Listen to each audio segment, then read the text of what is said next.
ఇప్పుడు నువ్వు డప్పే కొడుతున్నావు. నీ డప్పును ప్రేమించాలి, నా డప్పును ప్రేమించాలని చెప్పి ప్రతి ఇంటికాడ డప్పు ఉండాలని నేను కోరుకుంటా. ప్రతి ఇంటికాడ డప్పు ఉండాలని కోరుకునేది నీ బిడ్డలు లాయర్లు కావద్దనో డాక్టర్లు కావద్దనో కాదు. మన వాయిద్యాన్ని మన సాంస్కృతిక వాయిద్యాన్ని మనం నిలబెట్టుకుందామని చెప్పడం కోసం మాత్రమే. కానీ సాంస్కృతిక వాయిద్యాన్ని నిలబెట్టుకోవడానికి మనం డప్పు పెట్టుకుందాం, ఇంట్లో డప్పు కొడదాము. కానీ మన బిడ్డలు సమాజంలో ముందుకెళ్లాలంటే మాత్రం చదువుల్లో ముందుకెళ్ళాలి, ఉద్యోగం సాధించాలి, రాజకీయంగా రాజకీయంగా చదువుల్లో ముందుకెళ్ళాలి, ఉద్యోగాలు సాధించాలి, ఆర్థికంగా ఎదగాలి, రాజకీయంగా ఎదగాలి. అవన్నీ ఎదగాలంటే వర్గీకరణ జరగాలి. అవన్నీ రావాలంటే మన దగ్గర డబ్బులు మన ఇంట్లో ఉండాల్సిందే కాదా? కానీ మన బిడ్డల చేతిలో కలం ఉండాల్సిందే. మన బిడ్డలు లాయర్లు కావాల్సిందే, డాక్టర్లు కావాల్సిందే, పెద్ద పెద్ద ఆఫీసర్లు కావాల్సిందే. సాంస్కృతిక వాయిద్యాన్ని కాపాడుకొని డబ్బు పెట్టుకుందాం. కానీ మన బిడ్డల భవిష్యత్తు కోసం మాత్రం ఏబిసిడి వర్గీకరణ సాధిద్దాం. ఎవరు ఎన్ని మాట్లాడినా, ఎన్ని రకాలుగా ఇబ్బందులు వచ్చినా వర్గీకరణ సాధిస్తే కదా మన బిడ్డలు చదువుకోవడం ముందుకెళ్ళేది. వర్గీకరణ సాధిస్తే కదా మన బిడ్డలు ఉద్యోగాలు సాధించేది. వర్గీకరణ సాధిస్తే కదా మన బిడ్డలు ఆర్థికంగా రాజకీయంగా ఎదిగేది. మన వాట మనకు రానంత కాలం మన అభివృద్ధి వెనుకకు పోయినట్టే కదా.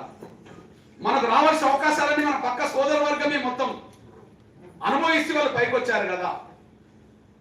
మన అందరికి రావాల్సిన అవకాశాలు ఒక వర్గం తీసుకొని ముందుకెళ్తుంటే మనకు రావాల్సిన వాట గురించి కూడా మనం పాట పాడలేకపోయాం కదా. మనకు రావాల్సిన వాట గురించి కూడా మనం డప్పు కొట్టలేకపోయాం కదా. ఈ ఆవేదన బాధ ఉన్నది. అయినప్పటికీ ఈ ఉద్యమం 30 ఏళ్ళు జరుగుతున్నప్పుడు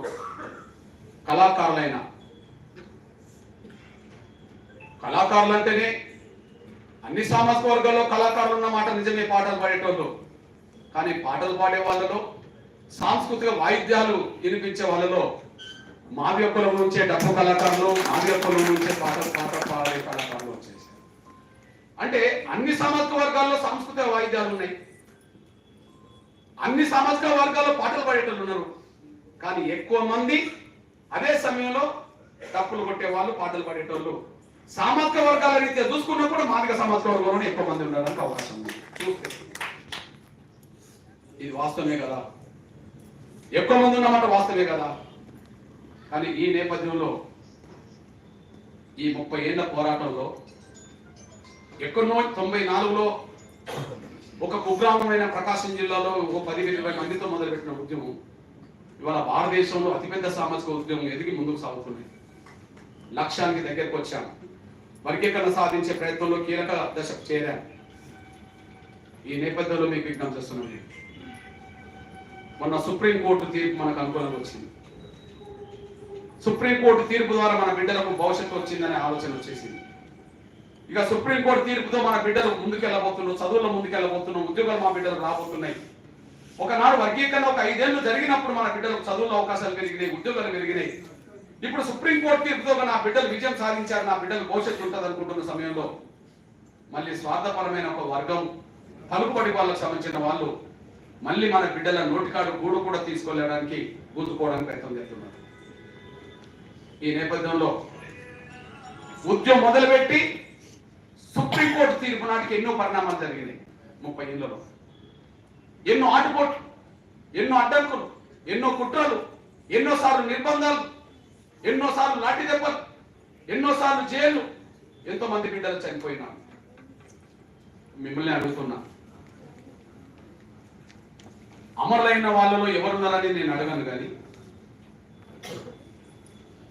కానీ జైలుకి వెళ్ళిన వాళ్ళలో కళాకారులు ఎంతమంది ఉన్నారంటే